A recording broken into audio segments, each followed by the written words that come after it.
हाँ, बकवास पर आपको खुशामदीद।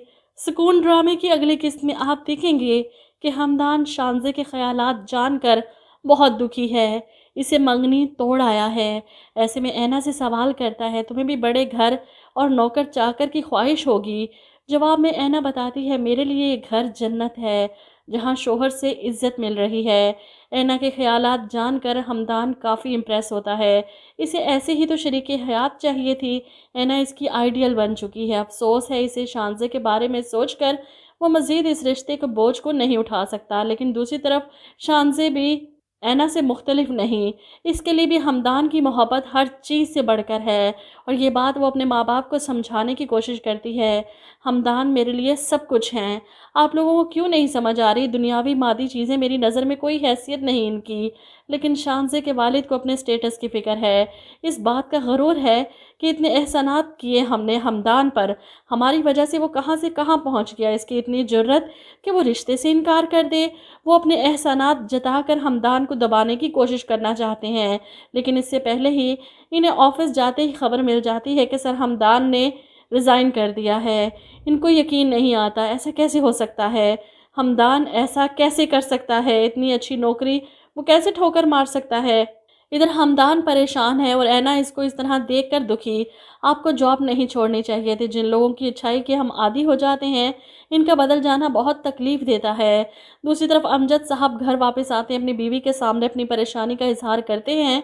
मुझे तो समझ नहीं आ रही हमदान ये सब क्यों कर रहा है।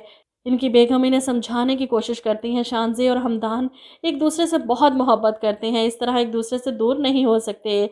आपको अपनी ज़िद छोड़ देनी चाहिए, शादी हो जाने दें, बाद में देखा जाएगा सब। लेकिन अमजद साहब को तो हमदान के रवैये ने काफ़ी डिसहार्ट किया है। मैं जानता हूँ ऊंच नीच तो होती है, लेकिन ये मोहब्बत में रिश्ते तो नहीं तोड़े जाते ना। ये कैसी मोहब्बत है हमदान की? 1 मिनट लगा इसे रिश्ता ख़त्म कर दिया। दूसरी तरफ रज़ा तो बहुत खुश है नताशा का साथ पाकर। जिस दिन नताशा के सामने आ गई रज़ा की असलियत, वो किस तरह प्ले बॉय रह चुका है, तब वो 1 मिनट नहीं लगाएगी इसे छोड़ने में। फ़िलहाल तो वो शानज़े को मशवरे दे रहा है अपनी मसाल देकर कि देखो किस तरह नताशा का दिल जीत लिया मैंने। जवाब में वो कहती है, मोहब्बत और दिल जीतने में बहुत फ़र्क होता है। तुम्हारे लिए एक लड़की कभी शर्त और ज़िद से आगे नहीं बढ़ी। इधर आप देखेंगे हमदान ऐना को यूनिवर्सिटी छोड़ने जाता है और आखिरकार इसके सामने अपने दिल का हाल बयान कर देता है। मैं तुम्हें छोड़ने का तसव्वुर भी नहीं कर सकता, बहुत चाहने लगा हूँ तुम्हें। ऐना इस हिज़ार को सुनकर थोड़ा डर भी जाती है और सोच में पड़ जाती है वो किसी के हक़ पर डाका तो नहीं डाल रही। शानज़े हमदान से इतनी मोहब्बत करती है, कहीं मेरी वजह से हमदान ने शानज़े से रिश्ता तो नहीं ख़त्म किया। वो यही सोच रही है, परेशान है। वापसी पर भी हमदान ही से पिक करने आता है क्योंकि ऑफिस तो वो छोड़ चुका है और नई जॉब की तलाश में टाइम लगेगा। तो अपने शौहर होने की ड्यूटी वो अच्छे से निभा रहा है।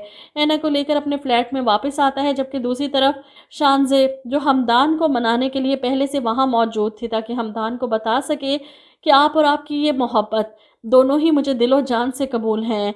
आप जैसा कहेंगे वैसा ही करूँगी, मुझे नहीं ज़रूरत किसी भी चीज़ की आपके अलावा। वो ये सोचकर खुश थी कि हमदान को मना लेगी और इसे बता देगी कि वो दुनिया की हर आसाइश को ठोकर मारने के लिए तैयार है। हमदान और ऐना के आने पर दरवाज़ा खोलती है और इन दोनों को एक साथ देखकर इसको लगता है जैसे आसमान इसके सर पर आ गिरा हो। अब खुलेगी हमदान और ऐना के रिश्ते की हकीकत।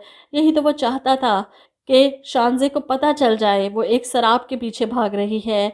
मैं तो कब का किसी और का हो चुका और हो सकता है कि शानज़े ये सच्चा बर्दाश्त ना कर पाए, रज़ा पर चिल्लाए, इसे इल्ज़ाम दे, तुम्हारी वजह से हमदान मुझसे दूर हो गए। ना तुम ऐना के साथ वो धोखा करते और ना ही तुम्हारा धोखा पलटकर मेरी तरफ आता। हमदान को मजबूरी में उससे शादी करनी पड़ी और उन्होंने मुझसे ये बात छुपाई। तुम्हारी वजह से हुआ ये सब कुछ। और यहाँ नताशा रज़ा के बारे में ये सारी बातें सुनकर अपना रिश्ता ख़त्म करके चली जाए। तब रज़ा को एहसास होगा कि इसने कितने लोगों की ज़िंदगियां बर्बाद की हैं सिर्फ अपने एडवेंचर की खातिर। अमजद साहब को भी अफसोस होगा अपने अल्फाज पर जो इन्होंने ऐना के लिए बोले थे। जब इनका अपना ही बेटा खोटा निकला, वो किसी के औलाद को कैसे इल्ज़ाम दे सकते हैं। अपनी बेटी के साथ जो कुछ भी हुआ, इन्हें अब अफसोस होगा कि किसी की बेटी को बुरा भला कहकर वो मकाफाते अमल से बच नहीं सकते।